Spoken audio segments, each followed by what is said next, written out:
Hello guys, welcome to my channel, Collecting Cars. Here it is Smart Roadster Brabus 2003.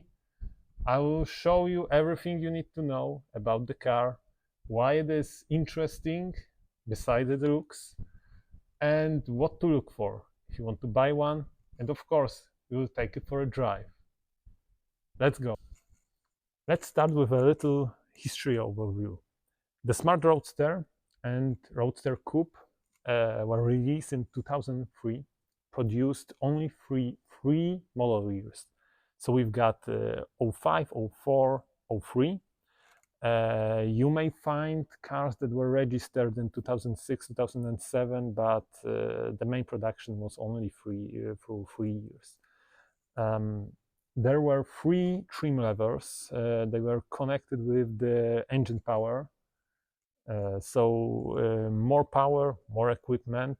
The standard one, 61 horsepower, had even steel wheels, which is ridiculous by today's standards, but that's how it was. Then we had 82 horsepower engine. It's not only a remap, some mechanical changes are also made to the engine to make it produce more power and be prepared for this higher output. And then we've got this, the Brabus, the most powerful one with the best equipment. But for somebody, these additions may not be the one for them. But more about it later in the video. Right now, let's talk about the features of the Smart Roadster or a coupe. First of all, the main one you see right now, the look of the car. It looks like nothing else.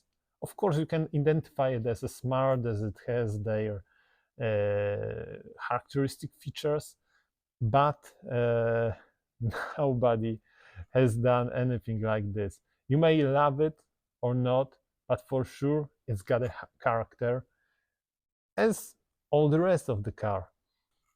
One of the biggest features of the Smart Roadster or a coupe is the general idea that's standing behind this car. It should be a reminiscence of those sport cars from the 60s and 50s, which didn't have a lot of power because it's only 700cc right in the back, but it was all about the driving experience, the lightweight, the way the driver will feel going, let's say not very, but quite fast on the B roads. That's the main thing that was standing behind this car, to bring back the spirit of the mainly classic British sports cars. But as you look at it, you may find very interesting small features, like for example the front splitted lights, the splitter right here, and right here widened body of the car. During the 3 years of production of this car, only 33,000 were made. So it's quite a rare car. We don't know how many left. So it indicates that the value should be kept on those good ones, especially. The Brabus trim was the most rare one, of course, but there was also a final edition car. It was based on Brabus. It had different wheels. You can even get them with a matte paint from the factory. Inside they've got a little bit different steering wheel, and they've got the start-stop button at the gear knob. Quite fancy. So if you find one, it's the most rare edition of the Smart Roadster Coupe. As we move to the side, you can see right here the Brabus additional side skirt. Then we've got here on this side the fake air intake, but on the other one is real. It really feeds the engine with the air. Then we've got a fuel cap. Brabus one, as it's a Brabus model. The standard one, it's normal black plastic part. Then on the front you can see famous Brabus monoblock 6 wheels, 70 inches, wider tires on the rear to keep this power to the ground, all 101 horsepower. But at the end of the day, it really gives you even better performance on the back roads, as more tire means more grip. Moving to the back, here you can see also wide body. Then from the Brabus add-ons, we've got this small lip at the boot lid. Then of course the Brabus badge. You cannot do the Brabus without the Brabus badging. Then we've got the rear bumper. Also at the Brabus, it's quite different from the normal one. But on the old Smart Roadsters and Roadster Coupe, we've got vents here, because right underneath is the exhaust. Then moving down, we've got this grill design and maybe a diffuser, but that's what they done. They also made the space for a larger exhaust right here, also with the Brabus naming, of course.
Here you can see some of the accessories that this car has.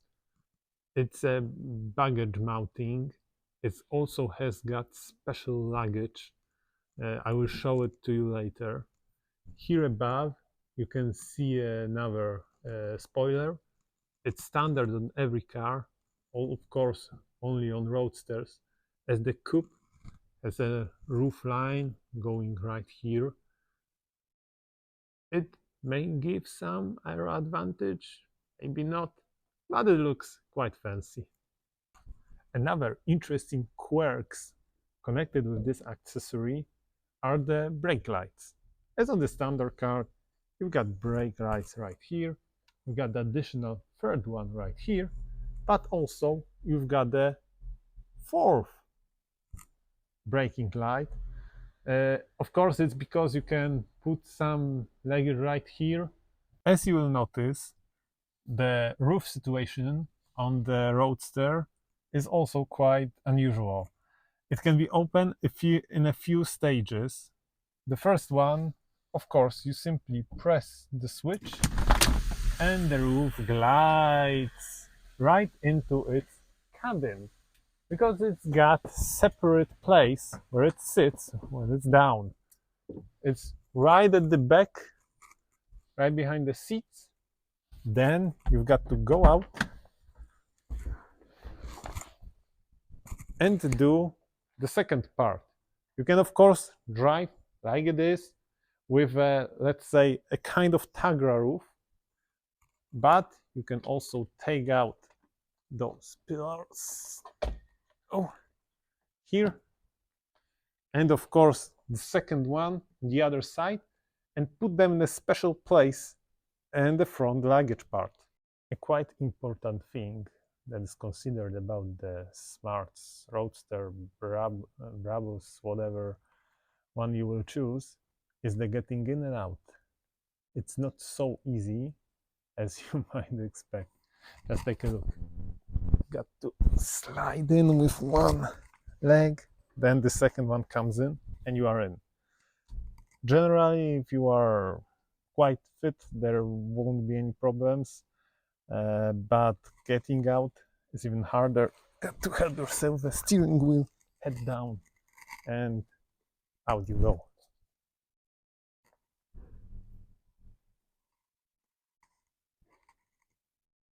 Comparing this to, for example, Opel Speedster, Lotus Elise, which are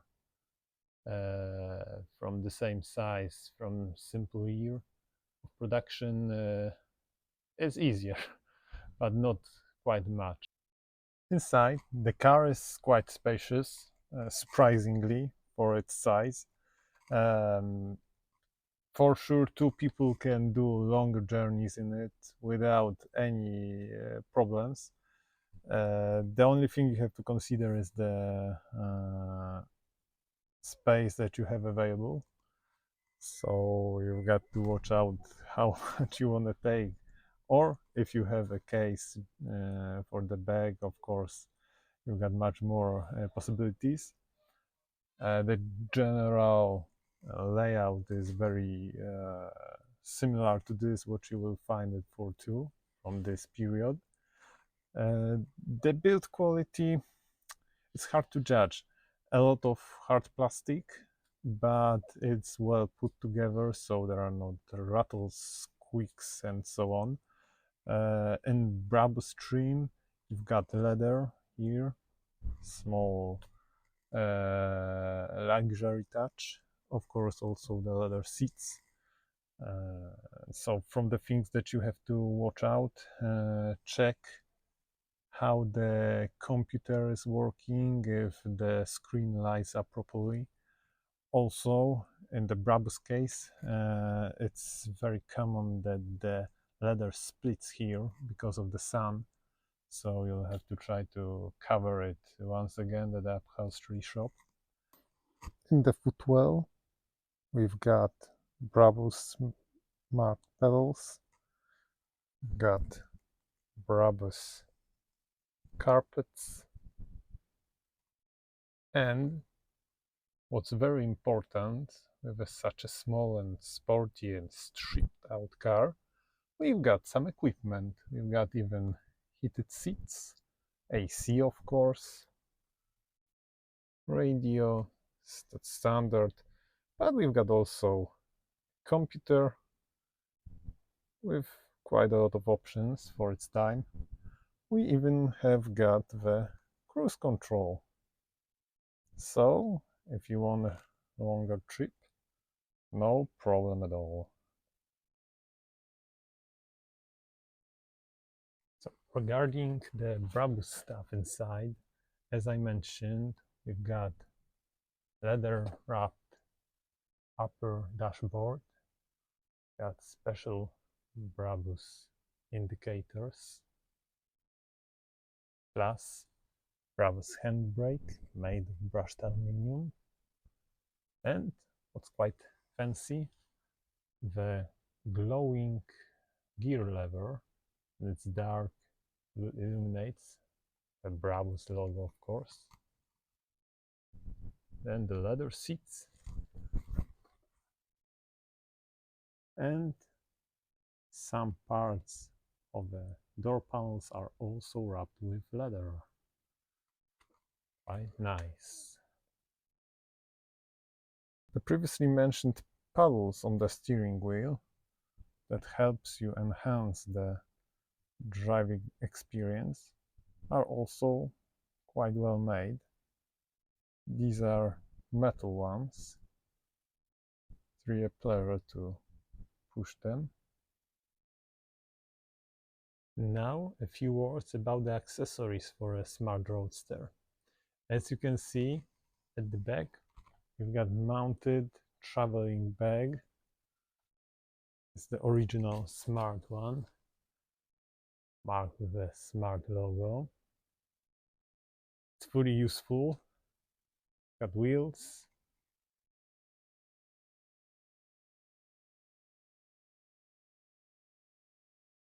and other stuff, as in all other travel bags.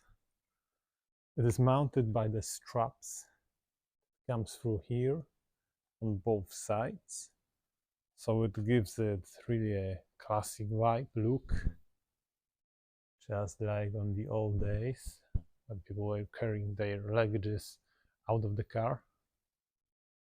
It's not tremendously useful, but nowadays it's not very common. Inside, we've got even more smart logos than on the outside. As you can see, it's fairly large. Maybe even 2 people for a weekend can put their stuff in. Here you've got all what you need to mount it on the car. It's really well made. The brushed aluminium on the sides. Really nice stuff. And as the accessories goes, this particular one has Brabus branded valve caps. So everything Brabus style. And now I would like to take you for a drive with a Brabus Roadster. Let's get going. Okay, so let's start our drive.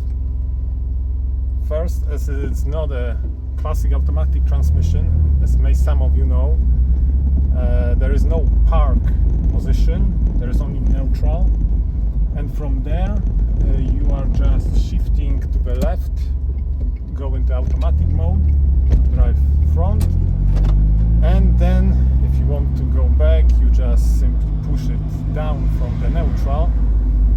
It's quite easy to use, you just have to get used to it, and remember to leave the car with a parking brake on. Continuing about the transmission, that's one of the main big things that people are discussing regarding all the smarts from this period. But here in the Brabus, the transmission has a little bit different program. But the most crucial thing is that all the Brabuses have paddles on the steering wheel. As those paddles go, they let you change gears more clear, in more better way.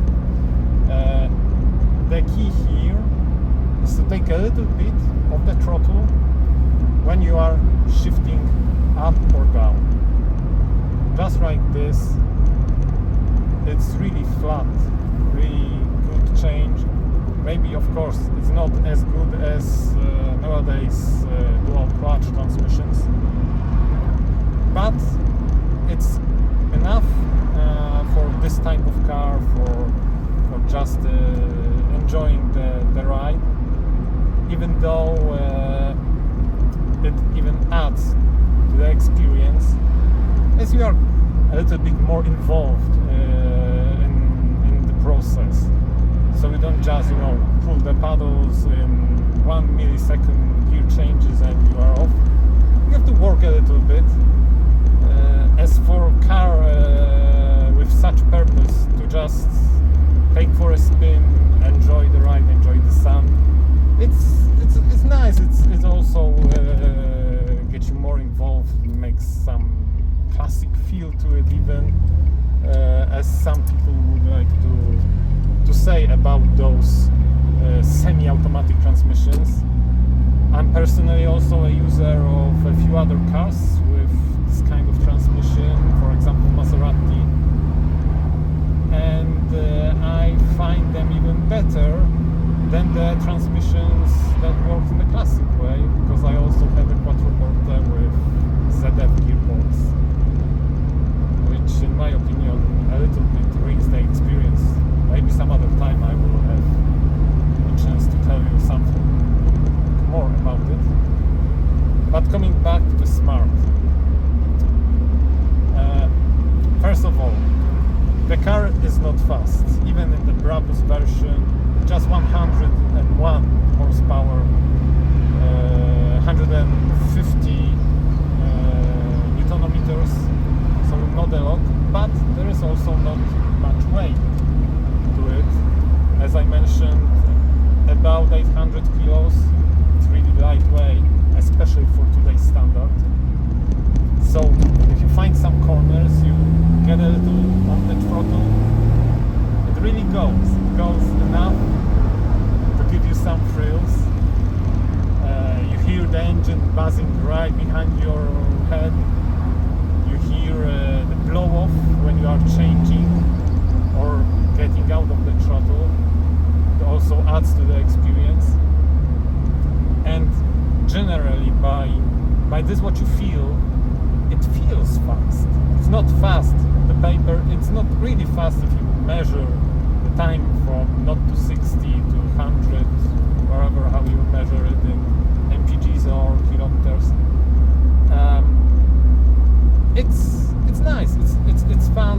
It's doing what it's supposed to do. So give you some thrills and make you happy, simply happy. This car puts a big smile on your face. But as you now may hear and see the screen, the ride is really harsh.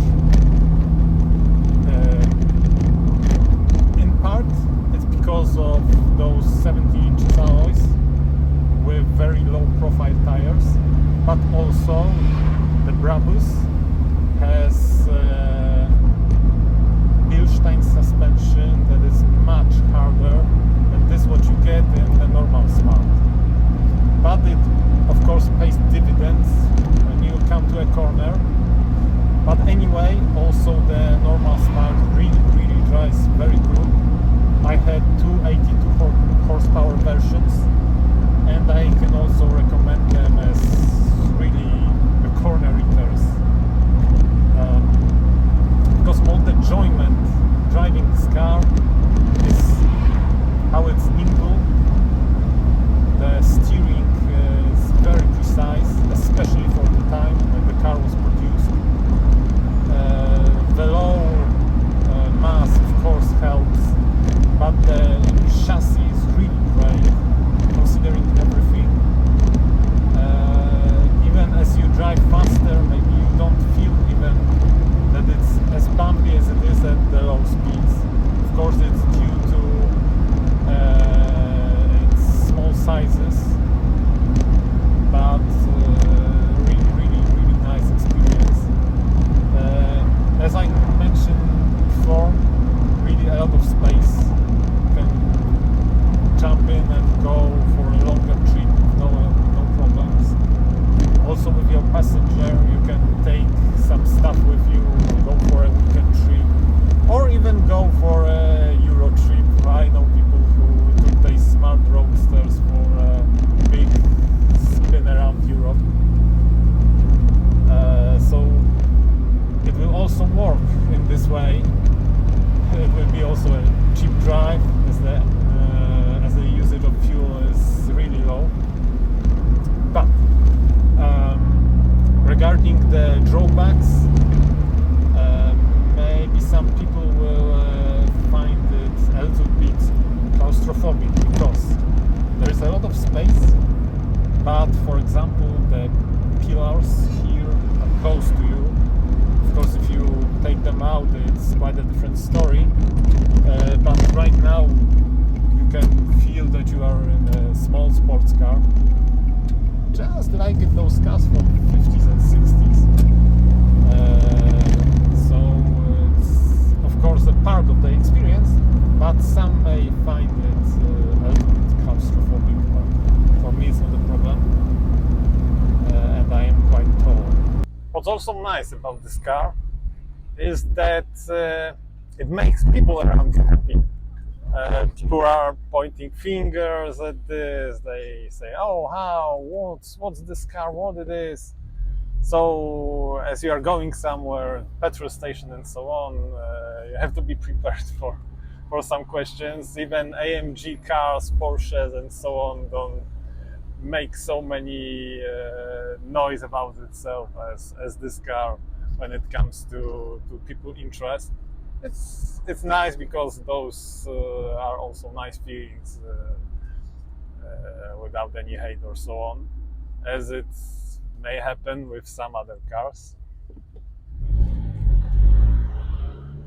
But yeah, it's really a head turner. People are simply interested in it. It looks like nothing else on the road, as I told you before. So, a few words about daily driving this car. Some of my friends were asking me how it may work. Some of them wanted to buy at least normal version for themselves. So, of course, it is usable. You just do have to keep in mind to keep the car in garage or somewhere where it's dry, as you don't use it. And there are not so many compromises. You have to just remember that it's a small, tiny car. So if you would like to bring a fridge from a shop, it's impossible, of course. But for a daily commute, it's great. It works in town. It also will work on the longer trips. You just have to get used to sitting low with a little bit harsher ride than a normal, even a sporty car. Uh, but you have some fun every time you are going from office, from work, wherever you do your stuff. And it really helps you with keeping your feelings up. And regarding the engine itself, as I mentioned, it's 7cc, 700cc engine.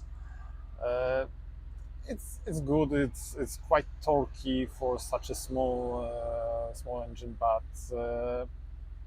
as I already mentioned, it's not the point of this car, the power. The engine is quite reliable.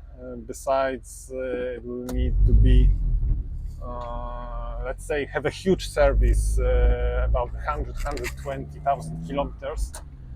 But it is how it is. Nowadays, even the bigger engines need some servicing, about 100 km, so really it's not a big deal.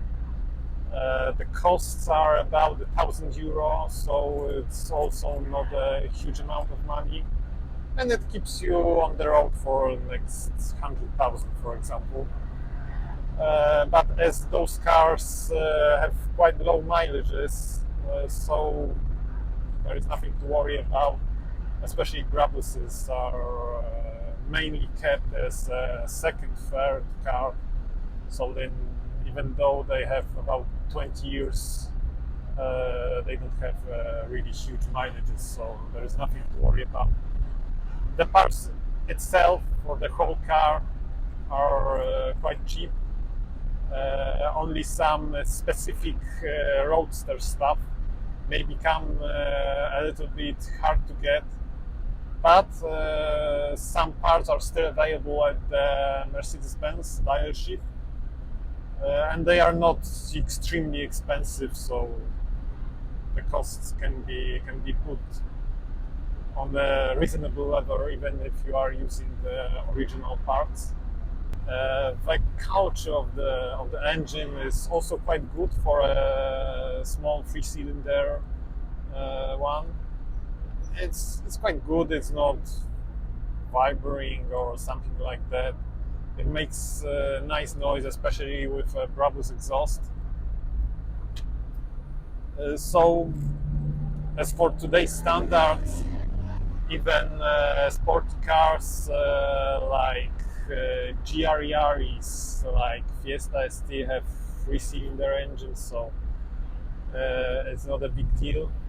For such a small car, it's even better to have smaller engine because we keep the mass down. So, as always, less weight means more fun. And that's it. That's how it drives, that's how it looks. Very cool car. For a small money, you can have really a lot of fun and a really appreciated future classic. Take care, see you next time.